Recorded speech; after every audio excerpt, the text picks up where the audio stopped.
Hello, ladies and gentlemen, Psycho Shy here. Sorry for the inactivity recently. I've been very, very busy. Well, let's get on with the show now.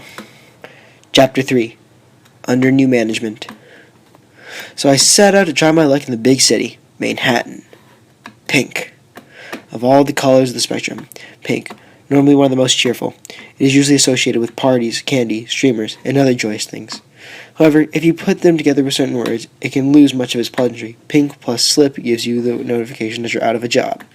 Pink and eye produce rather nasty irritation. Pink and cloud, I would discover yield the name, given a foulest necromancy spell that the zebras had ever developed.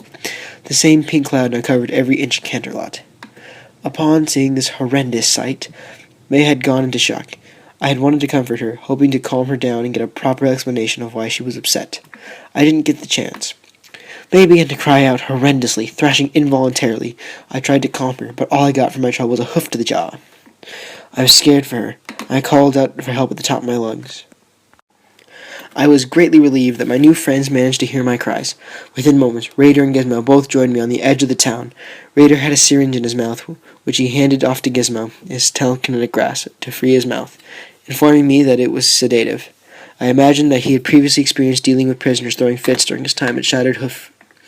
Raiders and I proceeded to pin May's thrashing limbs, while Gizmo struck the needle into her thigh. The effect was immediate. May's thrashing died away as she went limp. Her anguished cries quieted until they were little more than whimpers. Finally, she drifted into unconsciousness, allowing Raider and I to lift her up.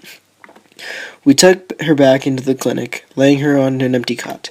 I pulled a blanket over her, hoping to stop the small shudders her body still gave off. Wanting to give her a chance to rest, the three of us left her alone and exited the clinic. "What happened?" asked Gizmo as the three of us were outside. "I'm not entirely sure," I answered honestly. I started walking towards the edge of the town so I could show them the view of Canterlot as well.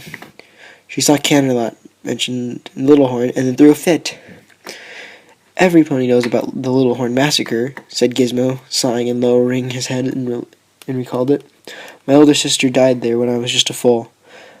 I don't see what it has to do with Canterlot, though." "I do," said Raider, his gaze fixed on the distant cliff. He stared up with a hint of disbelief, and then turned to face Gizmo and I, with an explanation. "I read the reports on the Little Horn massacre once. Most up-level security personnel would have happened as well, considering the new weapon that was used there." I suddenly had a sinking feeling in the pit of my stomach. I knew I was not going to like what I was about to hear. My sympathies went out to May, who had already known. "What was it?" "They call it Pink Cloud," replied Raider, pointing to Canterlot. Obvious, really. What's not obvious about the extreme lethality of it? Not one pony's ever survived exposure. No pony at Little Horn was spared. Poison gas laced with necromantic magic. At least, so far as I understand. Being an Earth pony, Raider having a less than an adept understanding of intricacy of magic made sense. I didn't know much about it either. If I had to guess, I'd say Canterlot got hit with a megaspell version of it. "What about the princesses?" I demanded frantically. May had been confident that Luna and Celestia could thwart a megaspell attack on the capital. However, if one had in fact gotten through, particularly one as awful as Raider made the Pink Cloud out to be, then the hope that they were still alive was murdered brutally. Raider shook his head. "I couldn't tell you. The princesses are made of tougher stuff than any normal pony. But even then, they have their limits." I suddenly felt dizzy. There's a chance that they could still be up there, but I can guarantee that everybody else in the city is dead. That was it. Game over. If the princesses were gone, there was truly no hope for Equestria. "Maybe not," chimed Gizmo. I glanced at him, dreadful feeling in my gut, almost screaming for him to say something, but to rekindle my hope. He looked clearly hesitant, clearly shaken by the news of the Pink Cloud, but a small bit of determination came through on his features. He clamped down on a bit and spoke. Stable 1 was built in Canterlot and was specifically designed to house the princesses and most of the upper-class echelons of equestrian government. Applebloom suspected that Canterlot being the capital might have to deal with bigger threats than a balefire bomb. There was no way she would have made the adjustments to the stable's designed to allow for those possibilities. I was skeptical. As nice as it sounded to know that Canterlot was home to a stable for the princesses, there was no guarantee that they had made it in. as well as just because Stable 2 had been filled and sealed successfully. That didn't mean all the other stables had. If there's any way to know that they made it in for sure, and what if the stable didn't seal properly? I desperately want Gizmo to say something, anything that would placate my fears. Gizmo shook his head. The only way I would know is to check the local stable tag facility. That or the mainframe at the central hub in Philadelphia. The regular pink cloud was shown to be able to soak through or pass through just about anything, added Raider. A Megaswell version could only be more potent. Even if they made it in, it's impossible to guarantee that they're safe, even in the stable. Granted, there's no guarantee of anything right now. But Gizmo looked up to the gray cloud-filled sky. The glow of daylight filtered through it. What Gizmo was alluding to suddenly clicked. The sun! I declared, the knot in my stomach loosening, though not quite as much as I might have liked. It's still moving. There's no way the sun would be moving on its own. It never had. Somewhere, somehow, the princesses must still be looking out for Equestria. They had to be. The entire incident surrounding the discovery of the pink cloud had left me feeling extremely drained. I retired to the clinic, laying in a cot close to May's. I hoped that what Raider and Gizmo and I had discussed could bring her some peace when she awoke. Raider came along, having been ripped from his own rest by my call for help. Gizmo returned to the stable tech outlet with some intention of seeing what he could fish anything else out of the terminal, as well as get to work on any miscellaneous bits of technology that were left. I dozed off and eventually glad to have a brief reprieve of the terrible things that were going on. I awoke sometime later, though not entirely sure how long due to the lack of an ankle watch or a wall-mounted clock in my immediate viewing range. What I could see was May, awake and apparently fussing over the burn victim again. She had removed some of his bandages, although he was still completely hairless. At least he seemed like he was able to move under his own power again. Noticing his lack of hair, I thought of what happened right before May's fit. Looking closely, forcing my lazy eye to look straight at her, I noticed that patches of hair were missing all over her coat. Most notably, her cutie mark was marred by several rough shed patches. Half of the image was missing on either flank, as well as much of her tail was gone. A few strands were even falling away as I looked on. Her mane was only marginally better. Finished with the burn bug, she let him get back to resting. She turned around and came back in my direction. I was noticing that I was awake. May, are you... I began to ask if she was all right, but she preempted me. I'm fine, mostly, she said, although I was certain that she was lying. I imagined she was busying herself with caring for other survivors to avoid thinking about Candlelight and the pink cloud. Radiation exposure is not good for one's hair, but it should only be temporary. When she got close enough, I pulled May in with both forelegs, now lacking their braces. I hugged her for all it was worth. You know that's not what I meant, I said into her ear. May gave a shudder, and then she began to sob wretchedly into what was left of my mane. Much like her, although I hadn't been paying so much attention, I had suffered a lot of hair loss. I was rubbing her back and letting her cry for a while. Not saying anything, I started to cry a bit as well, needing the release as much as she did. We eventually stopped, and I released her from the hug. She wiped her eyes and her hooves. More bits of her coat flaked away. I did the same. With your tear stop, I told May what Gizmo and I had discussed. Then there's still hope, May concluded. I told her about Stable 1. The part about movement of the sun seemed to do her a word of good. I couldn't shake the feeling that I was forcing herself to be feeling the bit of hope, but I ignored it, wanting to feel for myself as well. They won't be able to get out while the pink cloud persists, but they should eventually disperse. Despite the returning of her optimism, she looked rough, although I couldn't blame her for considering all she had been through. I'd imagine she didn't look much better. I had apparently woken late in the morning. The other survivors, aside from the burn victim, were up as well. Under the direction of Raider and May, we went through the town gathering up any provision we could find. Although the town had been spared a zebra attack, the fall of the Megaswell would eventually find its way here. May was partially concerned about bottling and refrigerating as much water from the still clean river before the source turned foul. By the end of the day, we had gathered a decent amount of food and water. The town had been home to hundreds of ponies prior to its evacuation, and had more than to accommodate the 9 of us as we were. That notion had given May the idea of turning the town into a refuge for other survivors. How she planned to find them or notify them was not clear, but it still struck me as a good idea. If we had managed to survive, then others would have too, and they would need a safe haven. The other thing to come is by the day's end. There was near baldness of May and me. She was a bit luckier than I was, in that regard, possibly because she was younger. We had both lost our coats in the entirety, and my tail was little more than a stub. May and I still had some of her tail hidden hair, about half her mane. I had a few strands at the most. I even lost a few feathers. May found our situation comical for some reason. Perhaps things the radiation could have done to us. Baldness is the least of our concerns. As a physician, it was also the least of our problems to come. Lastly, May gathered the rest of us up at the end of the day, apparently with an announcement. I'm heading back to Manhattan. What? We all declared in unison. Raider's objection was particularly loud, but that was largely because his voice was louder than anybody else's. That's suicide, declared the former warden. Look at the megaspell radiation outside the city, he noted, looking at her hairless form up and down. The city center is 1,000 times worse. I know what the radiation can do, Raider, May retorted matter-of-factly.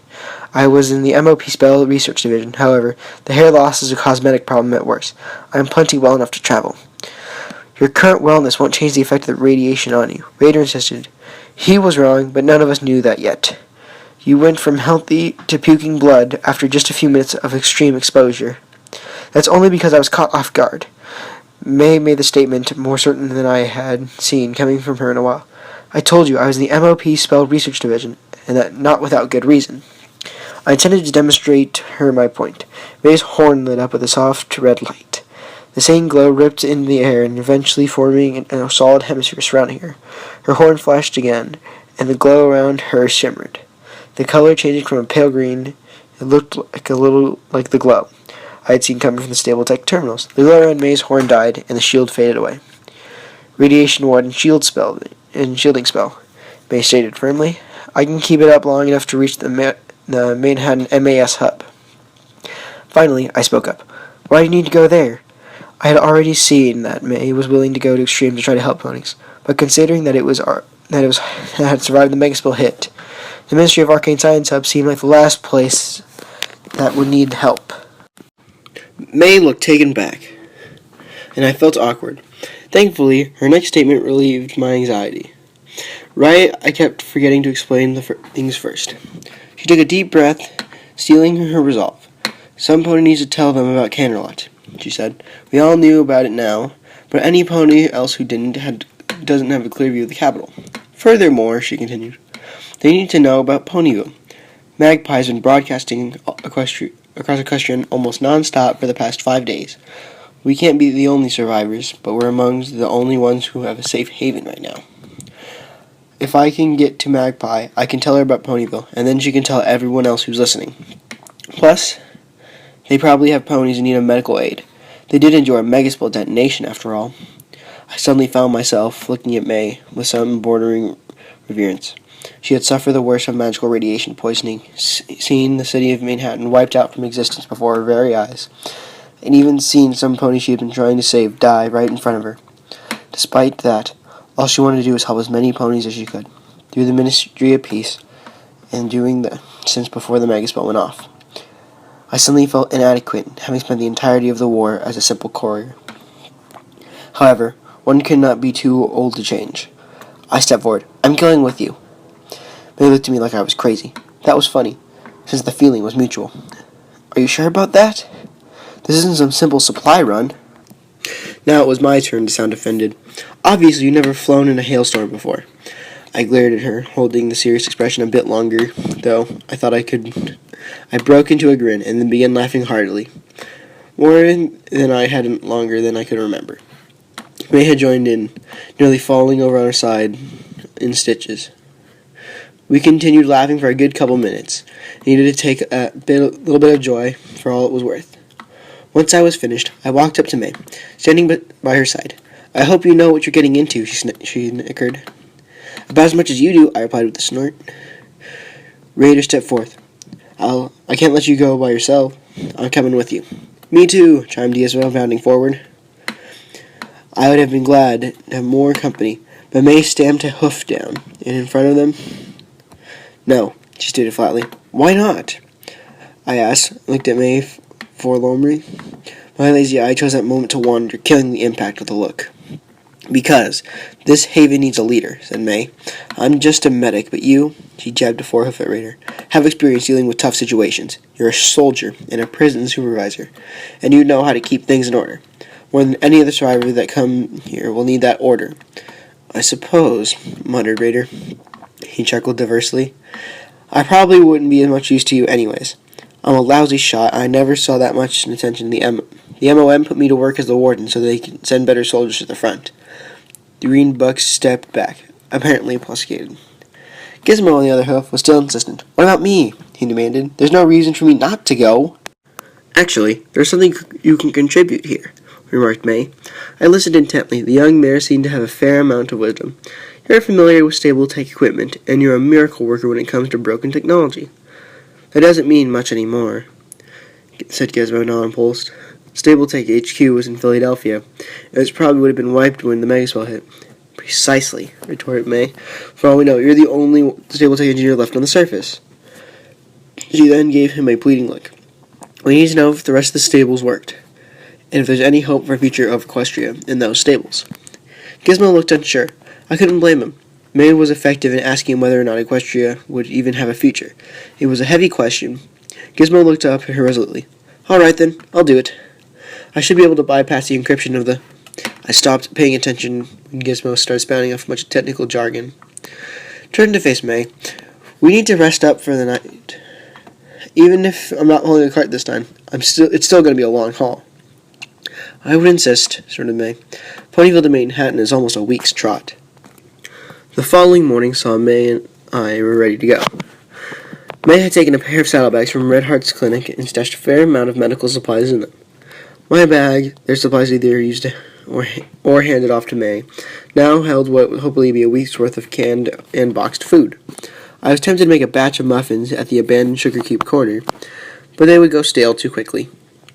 A pair of canteens hung around each of our necks. We didn't want to take any more than we had to, especially since we planned to send more ponies back here. They would need as much food and water as they could get. I had offered to fly May and I part way to Manhattan, but she refused. Well, never an amazing athlete like Rainbow Dash or Scootaloo had been. I was still a fair flyer in my youth. I could make it to Ponyville and Manhattan flight in half a day. Though I was no longer a spring filly, years of hauling wagons kept me in good shape. I could still feel the trip even with the passenger in no time. When pressured on the issue, May insisted that she didn't want to put any more strain on my able body than that was necessary. However, I could tell from the way she said it that there was something else. She was probably afraid of heights. Just as we were about to leave, Gizmo ran up to us, levitating along beside him. It was May's pip-buck, which he had been working on all night before. May held up her foreleg, allowing him to attach it with a firm click. There we go, said Gizmo. He looked up and sounded rather tired. I also updated the OS. Apparently, you're just missing a couple newer features. Thanks, said May, lifting up the Arcno Tech device to inspect it. She gave a stomp of her hoof, and the screen flickered to life. It had the same soft green glow as the terminal from the Stable Tech outlet. I never really realized how much I'd be using this thing until I got tried. They're a marvel, all right, remarked Gizmo. Applebloom really outdid herself on them. Gizmo held up his foreleg and saw that he was also wearing a pip-buck now, although his seemed to be slapped together from spare parts. Oh yeah, I have one more thing for you. Gizmo's horn lit up with a magical glow, and the holster that was something the shoulder came undone. He levitated the holder to a small firearm and continued over to May. She was a bit reluctant, grasped it in her own field of magic. She removed the gun from her holster to inspect it. I hadn't seen guns before, but not one like this. It was a smaller gun, the kind that would be mouth-held if the wielder didn't have magic to lift it up with. It looked like a revolver, but the cylinder was completely enclosed, and the barrel looked like it was dually forced. May popped it open, revealing the chamber held 5 shots. A small gemstone on the back gave a soft yellow glow. Apparently, Gizmo's technical proficiency extended beyond stable tech equipment. It's certainly impressive, remarked May, closing the cylinder again, but I'm not sure I'll need it. Everything is really uncertain right now, asserted Gizmo. I'd feel more comfortable knowing we had some way to defend yourself if the need arises. May nodded, accepting the younger unicorn's valid point. She secured the holster at her shoulder and then placed the gun snugly into it. "I'll bring it back," she promised. "You better," smirked Gizmo. "That gun is my baby." Tarred her down from a .223 pistol, reinforced the cylinder of the barrel to cut the recoil, then motorized the cylinder and craned for a faster reload and rate of fire. That little gem on the back even lets her sync up with the SATs for higher accuracy. I didn't know what half of that meant, but that sounded impressive.